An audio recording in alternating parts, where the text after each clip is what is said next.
ইচ্ছা হচ্ছে কারো বাড়ির মধ্যে প্রবেশ করবেন, অন্যের ঘরে প্রবেশ করবেন, তখন আমাকে আপনাকে কোন পথ অবলম্বন করতে হবে, কোন পদ্ধতিতে আমাদেরকে সামনে অগ্রসর হতে হবে, এই সব বিধানাবলী সূরাতুন নূরের ২৭ নম্বর আয়াত থেকে পরিষ্কার ভাবে আল্লাহ আমাদেরকে জানাই দিয়ে গেছেন। আল্লাহ বলেন, يا أيها الذين آمنوا لا تدخلوا بيوتا غير بيوتكم حتى تستأنسوا وتسلموا على أهلها ذلكم خير لكم لعلكم تذكرون يا أيها الذين آمنوا إيماندارنا لا تدخلوا بيوتا غير بيوتكم তোমরা তোমাদের ঘর ছাড়া অন্যের ঘরের মধ্যে প্রবেশ করবে না হাত্তা তাস্তানিসু ওয়া তুসাল্লিমু আলাইহা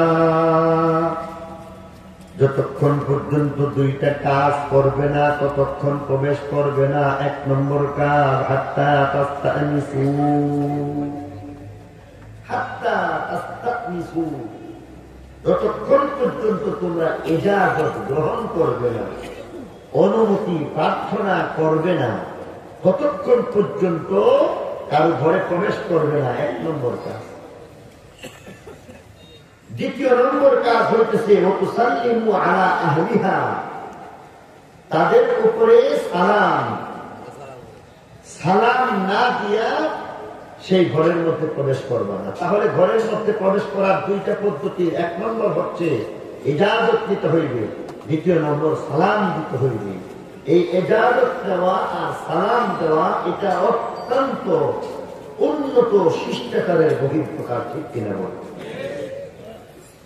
কারণ আপনি আমি যখন কারো ঘরের মধ্যে প্রবেশ করব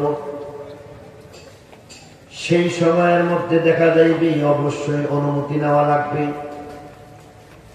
অনুমতি নিয়ে প্রবেশ করলে কোনো অসুবিধা নাই, আর অনুমতি ছাড়া প্রবেশ করলে বিরাট সমস্যা। নিজের সমস্যা হইতে পারে, অন্যের সমস্যা হয়ে যাইতে পারে, বাড়িওয়ালার সমস্যা হইতে পারে, অথবা আগন্তুকের সমস্যা হয়ে যাইতে পারে। এটা ছাড়া যখন কেউ প্রবেশ করবে বাড়ির মানুষগুলি বিভ্রান্ত হয়ে যাইতে পারে, মনে করতে পারে আমার ঘরের মধ্যে চোর প্রবেশ করলো, আমার ঘরের মধ্যে ডাকাত প্রবেশ করলো, আমার ঘরের মধ্যে কোনো না কোনো ক্ষতি সাধন করার জন্য এমন ভাবে চুপ করে প্রবেশ করে ফেলল। অন্যের অবস্থা হচ্ছে যার ঘরের মধ্যে প্রবেশ করতেছে তার ক্ষতি হওয়ার সম্ভাবনা থাকে। কেননা যার ঘরের মধ্যে আপনি প্রবেশ করবেন তার ঘরের মধ্যে ব্যক্তিগত প্রাইভেসি থাকতে পারে, গোপনীয়তা থাকতে পারে। হইতে পারে তিনি সেখানের মধ্যে যেই অবস্থার মধ্যে আছেন এই অবস্থার মধ্যেই থাকার কারণে তার লজ্জা হয়ে যাইতে পারে। অতএব আমার আল্লাহ বলেন এমনটা করা যাবে না, নিজের ক্ষতি করা যাবে না, অন্যের ক্ষতি করা যাইবে না।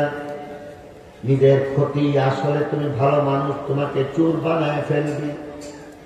নিজের ক্ষতি হইতেছি আসলে তুমি ভালো মানুষ, তোমাকে ডাকাত বানানো হইবে। নিজের ক্ষতি হইতেছি আসলে তুমি ভালো মানুষ, তোমাকে মনে করা হইবে। দুরভি সন্ধি নিয়া তুমি সেখানের মধ্যে প্রবেশ করলা, তোমাকে হয়তো সন্দেহ ভাজন বানাইয়া তোমার পিছনে এবার মামলাও হয়ে যাইতে পারে। আর বাংলাদেশের আইন এবং নিয়ম মতো এমন রয়েছে, সন্দেহ ভাজন হিসাব করে পুলিশ তোমাকে ৭২ ঘন্টা পর্যন্ত এমনিতেই জেলখানায় বন্দি রাখতে পারে। আসলে তুমি একটা ভালো কাজের জন্য গেছো, কিন্তু লোকটা বুঝলো না কেন তুমি গেলা সন্দেহ ভাজন। আর তার এই সন্দেহের মধ্যে পড়ার কারণে তোমাকে এবার এমন করা হয়েছে, নিজে ক্ষতিগ্রস্ত হয়ে গেলা, নিজের সম্মান নষ্ট হয়ে গেল, সময় নষ্ট হয়ে গেল, অযাচিত ভাবে সেখানের মধ্যে তুমি হয়তো 3 দিনের জেল খাটলাম। এমন হইতে পারে নাকি পারে না? আরো দূরে বলেন, অবশ্যই পারে। তাহলে বুঝা গেল আমার আল্লাহ বলেন, বান্দা নিজের ক্ষতি করা যাবে না, নিজের ক্ষতি করতে যেও না। 2 নম্বরে বলা হচ্ছে অন্যের ক্ষতি হয়ে যায়। 1 নম্বর, সেখানের মধ্যে কেউ যদি এমন ভাবে আরাম করতেছিল, মনে করতেছিল জানালা বন্ধ, দরজা বন্ধ, দরজা জানালা বন্ধ অবস্থার মধ্যে যদি কেউ থাকে, তাহলে তার ব্যক্তিগতভাবে যেইভাবে মনে চায় সেইভাবে ঘুমাইতে পারে। তবে উম্মতের জন্য নবীর শিক্ষা হচ্ছে, তুমি যখন একা নীরব কামরার মধ্যেও অবস্থান করবে, তখনও তুমি আবরুর হেফাজত করবে। এটি হচ্ছে নিয়ম। কিন্তু বেশিরভাগ মানুষ আবরুর হেফাজত করে না, বরং মনে করে কামরার মধ্যে একা আছি, কখনো কখনো লুঙ্গি সতর খুলে যায়, কখনো কখনো এমন ভাবে নিজের পর্দা খেয়াল করা হয় না, মনে মনে চিন্তা করতেছেন এই ঘরের মধ্যে কেউ আসবে না। কিন্তু না না, সর্বাবস্থায় সতর্ক থাকতে হইবে। বরং আল্লাহ নবীর শিক্ষা হইতেছে, তুমি যখন ইস্তেঞ্জার জন্য যাইবা, তখন তোমাকে সতর্ক থাকতে হইবে। সেই অবস্থার মধ্যেও তুমি প্রয়োজনের বাইরে সতর খুলবা না। ওলামায়ে কেরাম শিক্ষা দিতে গিয়া বলছেন, তোমার যদি লুঙ্গি কিছুটা উদান করতে হয়, যেখানের মধ্যে তোমার ইস্তেঞ্জার যতটুকু প্রয়োজন ততটুকু খুলবে।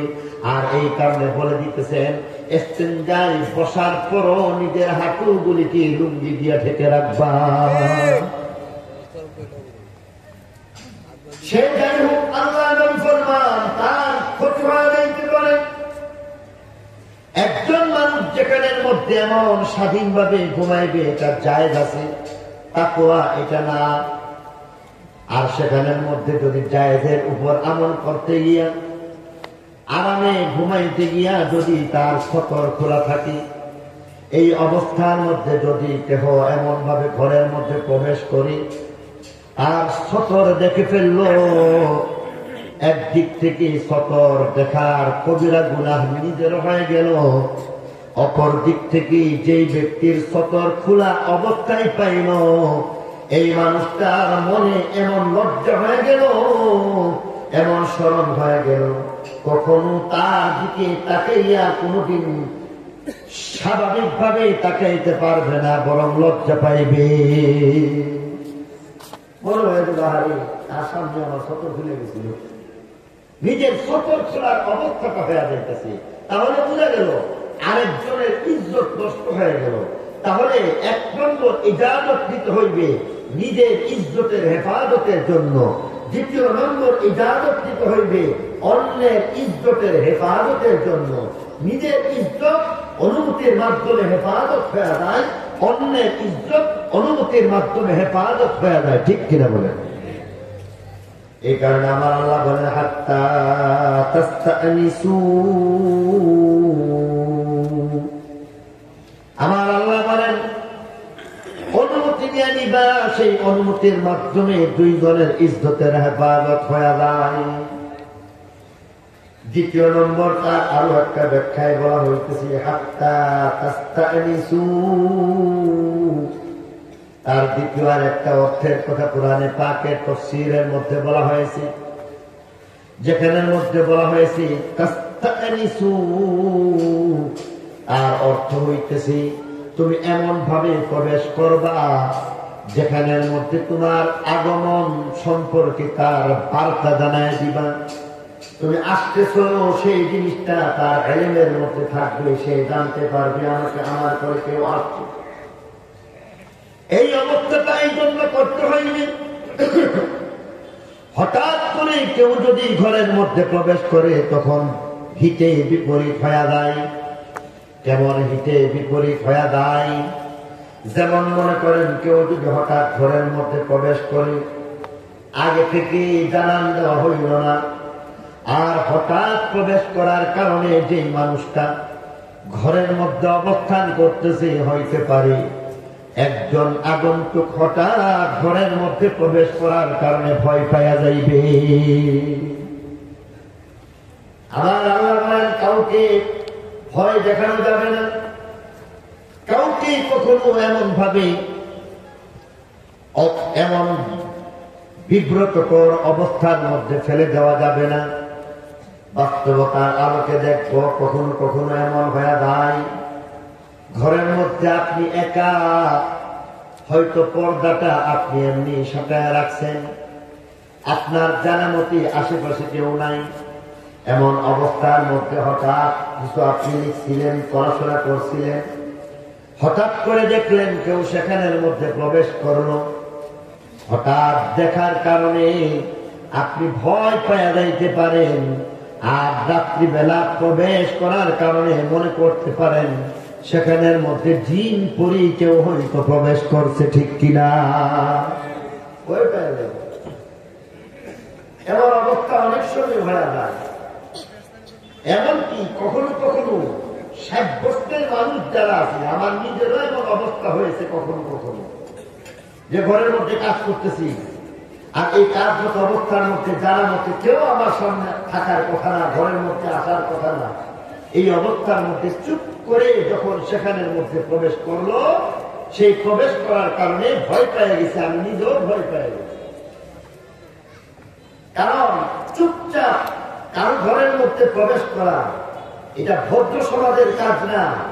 কারণ ভদ্র সমাজ অনুমতি নিয়েই প্রবেশ করতে হইবে, আর স্বাভাবিকভাবে চুপচাপ প্রবেশ করে যারা তাদের দুরভিসন্ধি থাকে, চুরি ডাকাতি অথবা তথ্য গোপনীয় তথ্যকে সংগ্রহ করে নেওয়া, এটাও এক ধরনের তথ্য চুরি করার স্বামী, ঠিক কিনা ধরে বলে। বর্তমান বিশ্বের মধ্যে দেখা যায় এই ধরনের তথ্য সন্ত্রাস চলতেছে। বর্তমান বিশ্বের মধ্যে আমরা যদি দেখি মানুষের প্রাইভেসি নষ্ট করা হচ্ছে।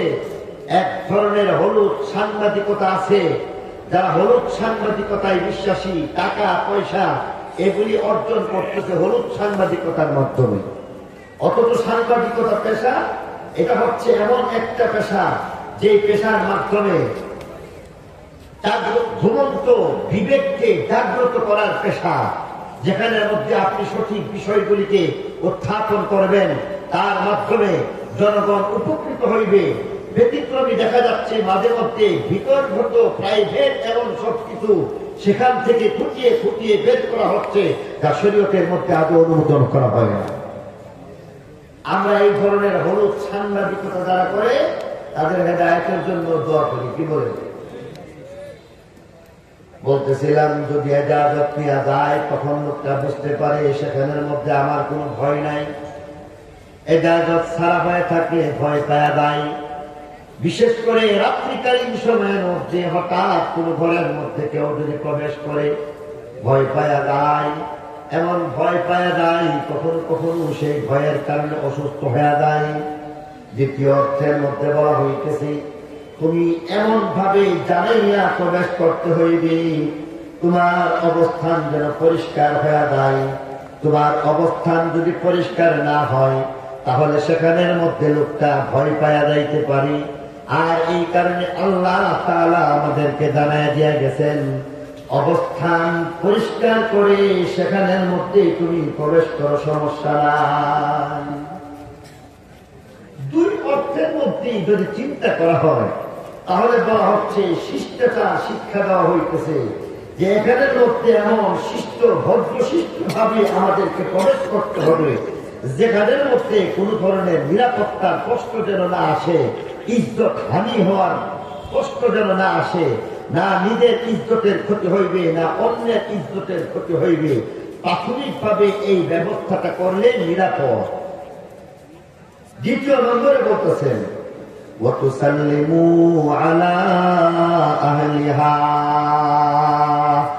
দ্বিতীয় নম্বরে তুমি যখন যাইবা তখন সালাম দিয়ে দিবা। এই সালাম দেওয়ার মাধ্যমে তোমার অবস্থান পরিষ্কার হয়ে গেল। এই কারণে বলা হইতেছে কারো ঘরের মধ্যে প্রবেশ করবার আগে সালাম দেওয়া চাই। যখন সালাম দিয়ে দিবি সালামের উত্তর ভেতর থেকে আসতে হইবে। হাদিস শরীফের মধ্যে আল্লাহ নবী ফরমাইছেন, যখন কেউ ঘরের মধ্যে যাইবে সালাম দিবে, ভিতর থেকে যখন জবাব আসবে তখন প্রবেশ করতে পারবে। যদি সালামের জবাব না দেওয়া হয়, বুঝে নিবা এখনো তোমার অনুমতি হয় নাই। দ্বিতীয়বারে তুমি সালাম দিতে হইবে। দ্বিতীয়বারে উত্তর যদি আসে, বুঝতে হইবে সালামের বুঝতে হইবে অনুমতি হয়ে গেছে। দ্বিতীয়বারে যদি এমন ভাবে সালামের জবাব না দেওয়া হয়, তৃতীয়বারে সালাম দিবে।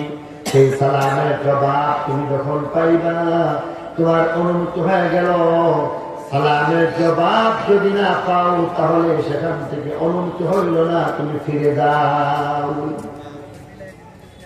এই কারণে আমাদের বড়দের মধ্যে দেখা গেছে এই প্রবণতা, অনুমতি প্রার্থনার জন্য সালাম দিয়েছেন, সালামের জবাব দেওয়া হয়েছে।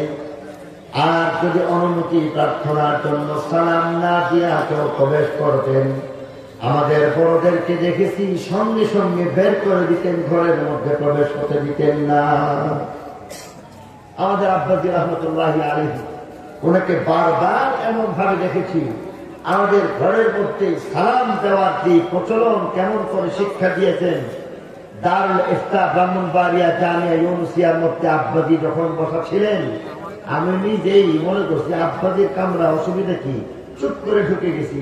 যাওয়ার পরে সঙ্গে সঙ্গে বলতেছেন, এই তুমি সালাম দিলে না? তো আমি তো বুকার মতো দাঁড়ায় গেছি। এবার বলতেছে, যাও বের হো। বের হইয়া সেখানে বাহির থেকে নতুন করে সালাম দিবা। দরকার মধ্যে থাকতে আমি সালাম দিতেছি, বলে যে এইভাবে না, আড়ালে থেকে তুমি সালাম দাও। আড়ালে থেকে সালাম দেওয়ার পরে ভিতর থেকে উত্তর আসতে তখন প্রবেশ করতে হবে। শেষ পর্যন্ত বের করে দেওয়া হয়েছে। আড়াল থেকে ভিতর থেকে যখন আড়ালে থেকে যখন সালাম দেওয়া হয়েছে, ভিতর থেকে উত্তর আসার পরে তখন আমাদের ভিতরে প্রবেশ করতে দিয়েছে। এটা এমন একটা শিষ্টাচার, যে শিষ্টাচারটা আমাদের সমাজের মধ্যে একেবারে গুমনাম হয়ে গেছে। বিশেষ করে পারিবারিক ক্ষেত্রে সালামের প্রচলন নাই। স্বামী স্ত্রী একজন আরেকজনকে সালাম দিতে চায় না, বলে স্মরণ করে। বিশেষ করে মহিলারা স্বামীকে সালাম দিতে চায় না। সালাম এটা একটা শান্তির দোয়া, আর এই শান্তির দোয়া আপনার নেক দোয়ার জন্য আপনার আপনজনের চাইতে যোগ্য আর কেউ হইতে পারে না, ঠিক কিনা বলে? বাবা ছেলেকে সালাম দিবে, ছেলে বাবাকে সালাম দিবে। এখন দেখা যায় বাবাও ছেলেকে সালাম দেয় না, ছেলেও বাবাকে সালাম দিতে চায় না, মাথা নিচু করে রাখতেছে। অথচ আরবের মধ্যে দেখা যাচ্ছে সালাম বাবা ছেলেকে দিচ্ছে, ছেলে বাবাকে দিচ্ছে। আবার এই সালামের যে প্রচলন রয়েছে, সেই প্রচলনের মধ্যে ভিন্ন হাদিসের মধ্যে যেমনটা আছে, তার ব্যতিক্রম আমল আমাদের মধ্যে দেখা যায়। হাদিসের মধ্যে আসছে যে সালাম জামাতের মধ্যে যারা থাকবে, তাদেরকে যিনি আগন্তুক একা আসছেন তাকে সালাম দেওয়া হবে। আপনারা সবাই এখানে আছেন, এখন আপনারা আমাকে সালাম দিবেন, বিষয়টা এমন না, আমি আপনাদেরকে সালাম দিব। এখানের মধ্যে দেখা যাইতেছে রাস্তার মধ্যে আপনি যাচ্ছেন, সেই অবস্থার মধ্যে জমাত আছে, 3 জন 5 জন 7 জনের জমাত আছে, আপনি একা যাচ্ছেন। নিয়ম হলো আপনি সালাম দিবেন, আপনি সালাম দিবেন, তারা সালামের জবাব দিবেন।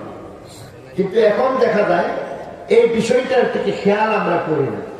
2 নম্বর সালামের পদ্ধতি হচ্ছে যে এখানের মধ্যে সাওয়ারি অবস্থার মধ্যে যারা থাকবেন, যারা পদব্রজে যাচ্ছে, পায়ে হেঁটে যাচ্ছে, তাদেরকে সালাম দিন। রিক্সা দিয়ে আপনি যেতেছেন, আপনি সালাম দেন। হাঁটতেছে যারা, তারা সালামের জবাব দিবে। অনুরূপভাবে দেখা যাইতেছে যে সালামের মধ্যে যিনি বসা আছেন তাকে দাঁড়ানো ব্যক্তি সালাম দিবে, আর যিনি ঘরের মধ্যে অবস্থান করতেছেন আগন্তুক সালাম দিবে। আরবের মধ্যে এই কথা, এই নিয়ম, এটা বড় সুন্দর ভাবে পালিত হয়।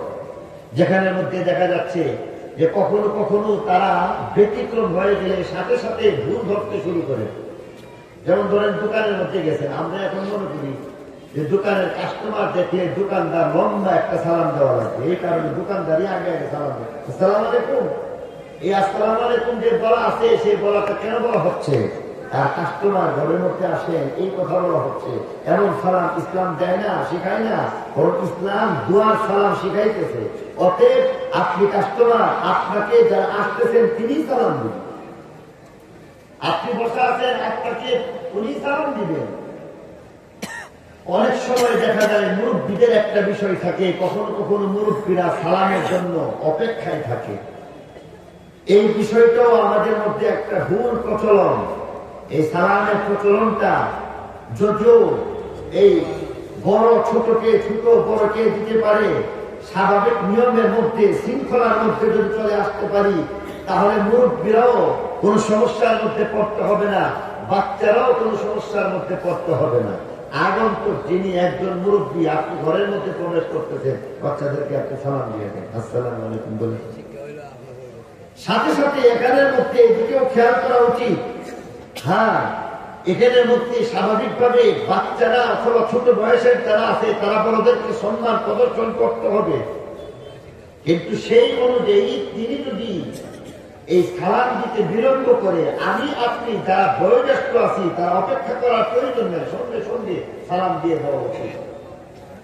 আল্লাহ রাসূল সালামের প্রচলনের জন্য এমন ভাবে তাকিদ দিয়েছেন, সাহাবায়ে কেরাম সালামের এমন প্রচলন করছেন যে একটা গাছকে আড়াল করছেন, একটা গাছকে আড়াল করে ঘুরে আসছেন, সালাম দিচ্ছেন, মুসাফা করছেন। আর এই সালামের মাধ্যমে শান্তির বার্তা এমন ভাবে পৌঁছে দিয়েছেন, এর চাইতে সুন্দর শিষ্টাচার আর কিছু হইতে পারে না।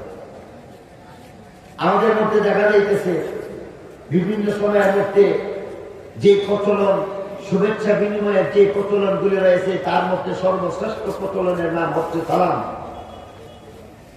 ইংরেজিতে গুড মর্নিং বলে, শুভ সকাল বাংলাতেও বলে। এই শুভ সকাল, তোমার সকালটা সুন্দর হয়ে যাক, এটা একটা দোয়া। পক্ষান্তরে কেউ যদি এই কথা বলে, আসসালামু আলাইকুম, আল্লাহ রহমত তোমার উপর বর্ষিত হতে থাকুক, আল্লাহ রহমত তোমার উপর বর্ষণ হোক, আল্লাহ রহমত প্রাপ্ত কেউ যদি হয়ে যায়, তার সকাল দুপুর রাত্র জীবনের প্রত্যেকটা মুহূর্ত সুন্দর হয়ে যাইবে, তার প্রত্যেকটা জিনিস এমন বরকতের হয়ে যাইবে যে আল্লাহ রহমতের কারণে তার ব্যক্তি জীবনে শান্তি আসবে, পারিবারিক জীবনে শান্তি আসবে, এমনকি তার সামাজিক জীবনের মধ্যে শান্তি আসবে। সমাজের যে কোনো অবস্থার মধ্যে তার শান্তি যদি চলে আসে, এর থেকে বড় সফলতা আর কিছুই হইতে পারে না। তাহলে গুড মর্নিং এর চাইতে আসসালামু আলাইকুম এটা কত উত্তম হয়ে গেল। দ্বিতীয় নম্বরে হিন্দুরা বলে নমস্কার, একজনকে সম্মান দেখাইতেছে। সম্মান দেখানো এক জিনিস, আর আল্লাহর পক্ষ থেকে রহমত প্রাপ্ত হওয়া আরেক জিনিস। শুধু সম্মান দেখাইলেন তাকে, কখনো কখনো এমন হইতে পারে তার প্রতি যদি আল্লাহর রহমত না থাকে, তাহলে সম্মান দেখানোর মাধ্যমে তার মর্যাদা বাড়বে না, বরং আল্লাহ যদি সম্মানিত করেন তার সম্মান বাড়ে, আর আল্লাহ যদি অসম্মান করে দেন তাহলে তার সম্মান কেউ কোনোদিন রক্ষা করতে পারে না। 5 তারিখের মধ্যে, আগস্টের 5 তারিখের মধ্যে আমাদের সামনে আনমলকে আল্লাহ দেখাই দিয়ে গেছেন। আল্লাহ তাআলা যাকে সম্মান দেন সেই সম্মানিত হয়ে যায়, আর যাকে অসম্মান করেন, জোর করে সম্মান নেওয়ার চেষ্টা করলেও সম্মান পাওয়া যায় না। এই কারণে বলা হচ্ছে ইসলামের মধ্যে আরো একটা বড় ব্যবস্থা হচ্ছে, ইসলাম পূর্ববর্তী সময়ের মধ্যে এই অভিবাদনের যে পদ্ধতি, সালামের যে পদ্ধতি, এর আগে তেমন কোন অভিবাদনের পদ্ধতি ছিল না। ইসলাম এসে সর্বপ্রথম শিখিয়ে দিচ্ছে এইবার সালাম। তাহলে এখানের মধ্যে আমরা বেশ কয়েকটা জিনিস পাইলাম। 1 নম্বরে, কারো ঘরের মধ্যে যদি প্রবেশ করতে হয় অনুমতি নিতে হইবে। অনুমতি কেন নিতে হইবে? নিজের ইজ্জতকে হেফাজত করার জন্য, বাড়িওয়ালার ইজ্জতকে হেফাজত করার জন্য। আর অনুমতি না যদি নেওয়া হয় তাহলে নিজের ইজ্জত ভুলণ্ঠিত হয়ে যায়, বাড়িওয়ালা যারা থাকবে তাদের ইজ্জত নষ্ট হয়ে যায়। ঠিক কিনা? দ্বিতীয় নম্বর পদ্ধতি হচ্ছে সালামের ব্যবস্থা। এই সালামের মাধ্যমে তার জন্য দোয়া করে দেওয়া হইতেছে। এই সালামের মাধ্যমে ওই ব্যক্তির প্রতি একটা এলান হয়ে যাচ্ছে, আগন্তুকের অবস্থান পরিষ্কার হয়ে যাচ্ছে। হঠাৎ আগন্তুকের মাধ্যমে কেউ যেমন ভীত সন্তুষ্ট হয়ে যায়, সেই অবস্থা থেকে বাঁচার জন্য অনুমতি প্রার্থনা করতে হইবে। কারণ ইসলামের এই জীবন ব্যবস্থার মধ্যে আমার জন্য, আপনার জন্য এই কথাটা এই জন্য জরুরি হয়ে গেছে যে আমার আপনার নিরাপত্তার স্বার্থে, আমার আপনার ইজ্জত হেফাজতের স্বার্থে অন্যের ঘরের মধ্যে প্রবেশ করতে চাইলে অবশ্যই অবশ্যই অনুমতি নেওয়া যাইতে হবে। এখন অন্যের ঘর বলতে কোনটা? যে ঘরের মালিক আপনি, এই ঘর, এটা এর মধ্যে যেমন ভাবে আপনার ঘরের মধ্যে প্রবেশ করলে অনুমতি লাগবে। আপনি কারো বাড়ি ভাড়া নিয়ে নিছেন, ভাড়াটিয়া হিসেবে যদি কেউ কোন ঘর নিয়ে নিতেছে, যতক্ষণ পর্যন্ত তিনি ভাড়া প্রদান করতেছেন আর অবস্থান করতেছেন, ততক্ষণ পর্যন্ত ভাড়াটিয়া হইল এই বাড়িটা আপনার বাড়ি হয়ে গেছে। অথবা অনুমতি নিয়ে অনেকে ফ্রি থাকে না, কেউ হয়তো ক্যাশটেকার হিসাবে থাকতেছে। ক্যাশটেকার হিসাবেই হোক, ভাড়াটিয়া হিসাবেই হোক, মালিকানার মাধ্যমেই হোক, সর্বাবস্থায় যেই অবস্থার মধ্যে, তিন অবস্থার প্রত্যেকটা অবস্থার মধ্যে অবশ্যই আপনাকে অনুমতি নিয়ে ঘরে প্রবেশ করতে হবে, তার মাধ্যমে সকলের স্বার্থ রক্ষা হয়। দ্বিতীয় নম্বরে আমার আল্লাহ বলেন, যালিকুম খায়রুল লাকুম লাআল্লাকুম তাযাক্কারুন। ইয়া আইয়ুহাল্লাযীনা আমানু, হে ঈমানদারেরা, লা তাদখুলু বুয়ুতান গায়রা বুয়ুতিকুম, অন্যের ঘরের মধ্যে তোমাদের প্রবেশ করা চলবে না যতক্ষণ দুইটা কাজ করবে না। এক নম্বর, হাত্তা তাস্তানিসু, অনুমতি নিতে হইবে। দুই নম্বর, ওয়া তুসাল্লিমু আলা আহলিহা, তাদেরকে সালাম দিতে হইবে।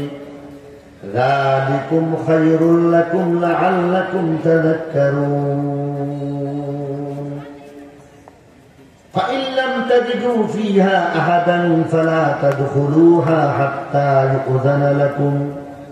এবার বলতেছে, অনুমতির জন্য তুমি যদি প্রবেশ করতে চাইলা, সেখানের মধ্যে গিয়া কাউকে পাইলা না, فإن لم تجدوا فيها أحدا, অন্যের ঘরের মধ্যে প্রবেশ করতে গেলা, যাওয়ার পরে দেখলা সেখানের মধ্যে কেউ নাই, আল্লাহর পক্ষ থেকে জানায় দেওয়া হইতেছে, ফালা তাদখুলুহা, সেখানের মধ্যে অবশ্যই প্রবেশ করবে না, হাত্তা ইউযানা লাকুম, তবে তোমাকে যদি অনুমতি দেওয়া হয় ভিন্ন কথা। অনুমতির ধরন দুই ধরনের হইতে পারে, একজন হইল জিম্মাদার, একজন হইল সাধারণ অবস্থা। বাবা জিম্মাদার, মা জিম্মাদার, বড় ভাই জিম্মাদার, পরিবারের সদস্য জিম্মাদার, দোকানের মালিক কর্মচারী জিম্মাদার। মালিক দোকানের যেমন জিম্মাদার, কর্মচারী দোকানের তেমনই জিম্মাদার হয়ে যায়। মালিক মালিক হিসাবে জিম্মাদার, কর্মচার হিসাবে জিম্মাদার। এবার সেখানের মধ্যে গিয়া দেখলো ছেলের ঘর, ছেলের ঘরের মধ্যে বাবা গেলেন, সেখানের মধ্যে ছেলে নাই, কিন্তু যেহেতু জিম্মাদার, এই কারণে তার সেখানের মধ্যে প্রবেশ করার অনুমতি আছে।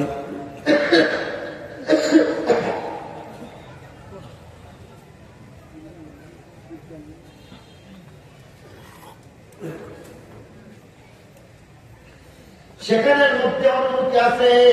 কর্মচার যেহেতু সবসময় সেখানের মধ্যে আসা যাওয়ার অনুমতি আগে থেকে রয়েছে, সেই কারণে কর্মচার সেই ঘরের মধ্যে প্রবেশ করবে, কোনো সমস্যা নাই।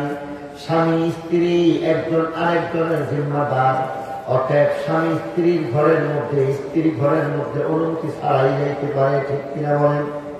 উস্তাদ ছাত্রের জিম্মাদার, অতএব ছাত্র কোন ঘরের মধ্যে ছাত্রাবাসের মধ্যে অবস্থান করতেছে, সেই ছাত্রাবাসের মধ্যে অবস্থান করলে প্রয়োজনের খাতিরে যদি সেখানের মধ্যে দায়িত্ব পালনের প্রশ্নে যদি প্রবেশ করতে চায় করতে পারবে, তবে সর্বাবস্থায় যতক্ষণ পর্যন্ত অবস্থান সম্পর্কে অনুমিত হইবে না, জানতে পারবে না, ততক্ষণ পর্যন্ত প্রবেশ করা উচিত না। এই কারণে বলতেছে, ফাইলাম তাজিদু ফিহা আহাদা, সেখানের মধ্যে কেউ কাউকে যদি না পাও, ফালা তাদখুলুহা হাত্তা ইউযানা লাকুম, যতক্ষণ অনুমতি পাইবে না ততক্ষণ পর্যন্ত সেখানের মধ্যে তুমি, যতক্ষণ অনুমতি পাইবে না, অনুমতি না পাওয়া পর্যন্ত সেখানে তুমি প্রবেশ করবে না। আর অনুমতি চাইছো, অনুমতি পাইছো না, সেই অবস্থাতে কি করবা? فإن قيل لكم فارجعوا فإن قيل لكم ارجعوا فارجعوا هو أزكى لكم, যদি তাকে বলা হয় ইরজিউ, ফিরে যাও, অর্থাৎ এমন অবস্থার মধ্যে আছি যে অবস্থার মধ্যে তোমার প্রবেশ করা ঠিক হবে না, আমি ব্যক্তিগত কোনো কাজের মধ্যে লিপ্ত আছি, অতএব ব্যক্তিগত কাজের কারণেই তোমাকে অনুমতি দিতে পারতেছি না, তুমি ফিরে যাও। সেখানের মধ্যে এমন কথা বলবে না, আমি হইলাম তোমার একজন আপনজন, আমি হইলাম তোমার আত্মীয়, আমি হইলাম তোমার একজন প্রিয় মানুষ, বন্ধু বান্ধব। এই বন্ধু বান্ধবের অজুহাত দেখাইয়া সেখানের মধ্যে যাইবা না। জেনে রাখো, কখনো কখনো মা সন্তান থেকে, সন্তান মা থেকে, এমনকি স্বামী স্ত্রী থেকে, স্ত্রী স্বামী থেকেও পর্দা করা লাগে। এটা ক্ষেত্রে বিষয়। অতএব তোমাকে যদি বলা হয় ফিরে যাও, এরপরও যেন এমনটা না করো যে না না 5 মিনিট আপনার সাথে কিছু কথা বলতে চাই। বিশেষ করে কখনো কখনো এমন অবস্থার সম্মুখীন হয়ে যায়, উলামায়ে কেরামের মধ্যে হইতে আজকে তো অলিপুর হুজুরের একটা ঘটনায় বলা যেতে পারে। অলিপুর হুজুর নিজে কোন এক বয়ানের মধ্যে বলছেন, বয়ান শেষ করছেন, হুজুর তো স্বাভাবিকভাবে লুঙ্গি পরিধান করেন, লুঙ্গি পরিধান করেন, এই অবস্থার মধ্যে যাইতেছেন, লুঙ্গি পড়তেছেন, এক হাতে লুঙ্গি ধরে রাখছেন, আরেক হাতে এক লোক দৌড়ে আসছে মুসাফা করার জন্য। আর মুসাফা করতে গিয়ে বলতেছেন যে ভাই আমি লুঙ্গি পড়তেছি, ও যদি একটু মুসাফা করে ফেলে, তাহলে আমি লুঙ্গি পড়তেছি, একটু মুসাফা করে ফেলে। এমন অযাচিত কোন আদেশ দেখার কোন অবস্থাতেই ঠিক না। এখানের মধ্যে আরো একটা বিষয়, সকলের অবস্থান এক না। আপনি আর আমি স্বাভাবিক অবস্থাতে মুসাফা করা একটা স্বভাবের জিনিস, কিন্তু কোনো কোনো সময় কারো কারো ক্ষেত্রে, সকলের জন্য নয়, কারো কারো ক্ষেত্রে মুসাফা করাটা আর কষ্টের কারণ হয়ে যাবে। যেমন মনে করেন আমাদের হুজুরের কথাই বলা যায়, বড় বড় মাহফিলের মধ্যে যান, সারা দেশের মধ্যে ওনাকে যাইতে হয়। এমন অনেক জায়গা আছে যেখানের মধ্যে মানুষ 5 বছর 5 বছর 10 বছর 10 বছর পর্যন্ত চেষ্টা করে একবার হজ করতে দিতে, সেখানের মধ্যে হাজার হাজার মানুষ হয়ে যায়। আমাদের এলাকার মধ্যে স্বাভাবিকভাবে মানুষের সংখ্যা মাহফিলে কম হয়। উত্তরবঙ্গের মাহফিলগুলির মধ্যে দেখা যায় এই ধরনের 5-7টা প্যান্ডেলের সমান একটা মাহফিলের মধ্যে হয়ে যায়। সেখানের মধ্যে যদি হুজুরকে সুযোগ দেওয়া হয়, হুজুর যদি বলেন যে মুসাফা করো, তাহলে হুজুরের ছাত্রা তালাশ করে পাওয়া যাবে। 10 জনে যদি আদর করে দেয় তাহলে পিঠের কামড় অনেকই থাকে না, দান বাঁচানো কঠিন হয়ে যায়। একজন মানুষ যখন এমন পরিস্থিতির সম্মুখীন হয়ে যায় যেখানের মধ্যে মুসাফা করার কারণে তার কষ্ট হচ্ছে, সেখানের মধ্যে আপনি কষ্ট দিয়া সওয়াব কামাইবেন, ইজায়ে মুসলিমা হারাম বলা হয়েছে, মুসলমান হয়ে আরেক মুসলমানকে কষ্ট দেওয়া হারাম। আপনি এখানের মধ্যে মুসাফা কইরা তাকে যদি এমন বাস্তবিক করতে কষ্টের মধ্যে ফেলে দিতেছেন, জানিয়া বুঝিয়া এমন কাজ করা আপনার জন্য অবশ্যই হারাম হয়েছে। অতএব এইসব কিছু করা যাবে না। বলতেছিলাম এখানের মধ্যে অন্যের ঘরের মধ্যে যখন এমন থাকবে, তো অযাচিত আবেগ দিয়া কখনো কখনো এমন যেন না করি, বরং যদি বলা হয় ফিরে যাও, সাথে সাথে ফিরে যাওয়া উচিত।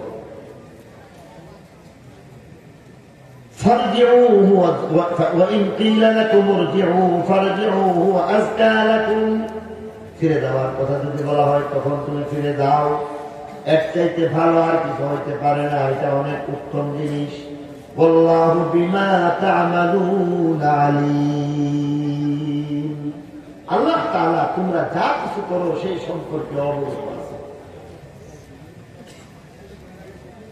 পরবর্তী আয়াতের মধ্যে বলতেছেন লাইসা আলাইকুম জুনাহুন আন তাদখুলু বুয়ুতান গায়রা মাসকুরাতিন ফিহা মাতাউন লাকুম ওয়াল্লাহু ইয়ালামু মা তুবদুনা ওয়া মা তাকতুমুন। এবার বলতেছে এমন ঘরের মধ্যে প্রবেশ করার জন্য ইচ্ছা করছেন যে ঘরের মধ্যে স্বাভাবিকভাবে কেউ থাকতেছে না, সেখানে বিধান কি হইবে? আল্লাহ বলতেছেন লাইসা আলাইকুম জুনাহুন আন তাদখুলু বুয়ুতান গায়রা মাসকুনাতিন ফিহা মাতাউন লাকুম, এমন ঘরের মধ্যে তোমরা প্রবেশ করতে কোনো অসুবিধা নাই যে ঘরের মধ্যে কেউ থাকতেছে না, সেখানের মধ্যে তোমাদের কিছু আসবাবপত্রও আছে। মনে করেন আপনার পরিচিত কোন একজন আছে, তার ঘরের মধ্যে নিজের সামান আপনি রেখে দিয়েছেন, আপনার সামান আপনি নেওয়ার জন্য আপনি যদি আপনার আপনজন যার ঘরের মধ্যে সামান রেখে দিয়েছেন সেখানের মধ্যে সেই সামানাগুলিকে আনতে চাইতেছেন, সেই অবস্থার মধ্যে গিয়া যদি দেখেন বাড়ির মালিক নাই, তাহলে সেখানের মধ্যে অনুমতি আছে, আপনি অনুমতি ছাড়াই সেখান থেকে আপনার মাল আপনি নিয়ে আসবেন। তবে কোরআনের প্রথম বিধান অনুযায়ী যদি আপনি এমনটা করেন, সেখানের মধ্যেও যেহেতু মালিক অবস্থান করতেছে না, অতএব আপনি অনুমতি না নিয়ে অপেক্ষা করেন, এটাই হবে উচিত। আর হ্যাঁ, যদি এরপরও আপনার তাড়াহুড়া স্বাস্থ্যগঞ্জের রেল স্টেশনের মধ্যে জয়ন্তীকে দাঁড়ায় রয়েছে, এখন দোকানের মধ্যে আপনি মাল ফেলে রাখছেন, এখন যদি আপনি এখানের মধ্যে চিন্তা করেন যে এই মালিক আসবে, মালিক আসার পরে আমার সামান তার থেকে নিয়ে তারপরে গাড়ি ধরবো, এদিক দিয়ে সিগন্যাল ক্লিয়ার করে দেওয়া হয়েছে, কিছুক্ষণের মধ্যে যদি অপেক্ষা করেন আর গাড়ি যদি চলে যায়, সামানের কারণে আপনি বিরাট ক্ষতির সম্মুখীন হয়ে যাবেন।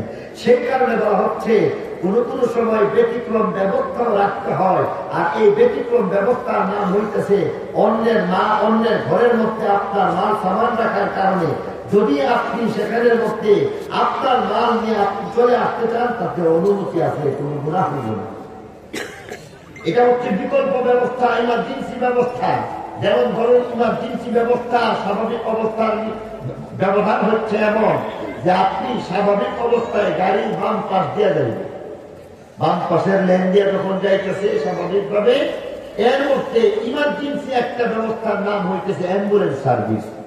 অ্যাম্বুলেন্স সার্ভিস ইমার্জেন্সি ব্যবস্থার মাধ্যমে ডান দিক দিয়ে অনেক সময় চলে যায়, ঠিক কিনা বলে? এটা স্বাভাবিক নিয়ম না। যেহেতু ইমার্জেন্সি ব্যবস্থা, এখানের মধ্যে এমন একটা ইমার্জেন্সি ব্যবস্থা আল্লাহর পক্ষ থেকে রেখে দেওয়া হয়েছে। অন্যের ঘরের মধ্যে রাখছো, তিনি নাই, সেখান থেকে তোমার মাল নেওয়া দরকার, আর না নিলে তোমার ক্ষতি হয়ে যাইতেছে, গাড়ি মিস হয়ে যাইতেছে, অন্য কোনো ক্ষতি হয়ে যাইতেছে, তখন তোমার জন্য অনুমতি আছে, সেখান থেকে মাল নিয়ে যাও। এর মধ্যে উত্তম ব্যবস্থা হচ্ছে এটাই, সেখানের মধ্যেও তুমি যদি প্রথম ব্যবস্থার মধ্যে থাকো তাহলে এটা ভালো। ইমার্জেন্সি সবসময় ব্যবহার করা উচিত না। যেমন তালাকের ব্যবস্থা, উদাহরণ হিসেবে আরেকটা ব্যবস্থার নাম হইতেছে তালাক ব্যবস্থা।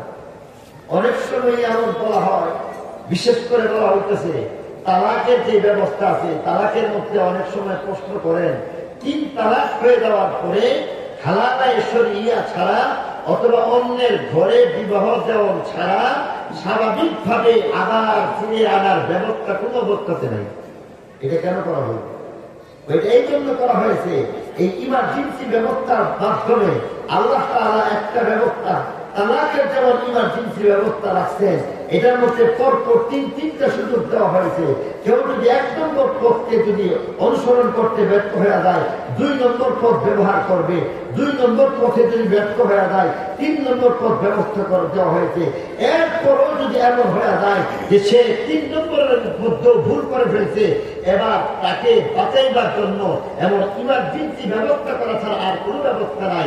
যেমন একজন মানুষ মৃত্যুর করে ঢলে পড়তেছে, বিষ খাইয়া ফেলতেছে, তখন তাকে যেমন ভাবে ঘু আর পায়খানা খাওয়াইয়া তাকে কোনো কোনো সময় বমি করাইয়া তাকে বাঁচাইবার চেষ্টা করা হইতেছে, ঠিক তেমনি ভাবে 3 তালাকের পরে হালাল শরিয়া সহিহ যে পদ্ধতি রয়েছে, এই পদ্ধতিটা একমাত্র মানুষের প্রতি বিনা সৃষ্টি করার জন্য, যেন কোনো অবস্থাতে 3 তালাকের দ্বারস্থ কেউ না। এখানের মধ্যে এমন একটা ব্যবস্থা করে দেওয়া হয়েছে, وليس عليكم جناح أن تدخلوا بيوتا غير مسكونة فيها متاع لكم والله يعلم ما تبدون وما تكتمون। আল্লাহ তাআলা তোমরা যা কিছু প্রকাশ করো আর যা কিছু গোপন করো সব সম্পর্কে অবগত আছেন। সার সংক্ষিপ্ত আলোচনা যদি বলা হয়, তাহলে এখানের মধ্যে যে বিষয়গুলি বলা হয়েছে, 1 নম্বরে বলে দেওয়া হয়েছে কাহারও ঘরের মধ্যে বিনা অনুমতিতে প্রবেশ করা যাবে না। যদি কাহারও ঘরের মধ্যে প্রবেশ করতে হয়, 2টা ব্যবস্থার মাধ্যমে প্রবেশ করতে পারবে। 1 নম্বর তার থেকে অনুমতি সাপেক্ষে, 2 নম্বর তাকে সালাম দেওয়া সাপেক্ষে। এই পদ্ধতির মাধ্যমে প্রবেশ করলে এটা শিষ্টাচার হয়ে যায়, ভদ্রতা হয়ে যায়। এর ব্যতিক্রম করলে ক্ষতির সম্মুখীন হয়ে যায়, নিজের ক্ষতি অন্যের ক্ষতি হয়ে যায়। 2 নম্বরে বলা হয়েছে যে ঘরের মধ্যে কাউকে খুঁজে পাওয়া যাচ্ছে না, সেই ঘরের মধ্যে যদি প্রবেশ করতে হয় তাহলে সেখানের মধ্যে অনুমতি সাপেক্ষে প্রবেশ করতে পারবে, আর যদি তাকে অনুমতি না দেওয়া হয় ফিরে যেতে হইবে। 3 নম্বরে বলা হয়েছে যেখানের মধ্যে অন্যের ঘরের মধ্যে মাল রাখা হয়েছে আর সেখানের মধ্যে যদি এমন মালিক উপস্থিত না থাকে আর নিজের অতীব প্রয়োজনের সময় প্রবেশ যদি করতে হয় তাহলে বিনা অনুমতিতেও সেখানের মধ্যে প্রবেশ করা সম্ভব। তবে সবচেয়ে উত্তম ব্যবস্থা হচ্ছে অনুমতি সাপেক্ষে সেখানের মধ্যে প্রবেশ করা। তাহলে এতক্ষণের আলোচনার দ্বারা আমরা মোটামুটি দুইটা বিষয়ের মধ্যে তিনটা জিনিস জানতে পারলাম।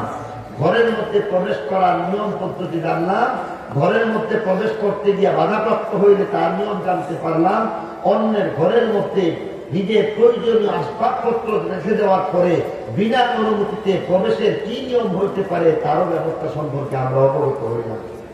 আশা করি এই বিষয়গুলির প্রতি আমরা সকলেই খেয়াল করব। বর্তমান সময়ের মধ্যে আমরা এই বিষয়গুলি খেয়াল করি না। আল্লাহ তাআলা আমাদের সকলকে কথাগুলি বুঝা মানা আমলের তৌফিক দান করুন। আমি আসলে শারীরিকভাবে অসুস্থ, হয়তো বুঝতেছেন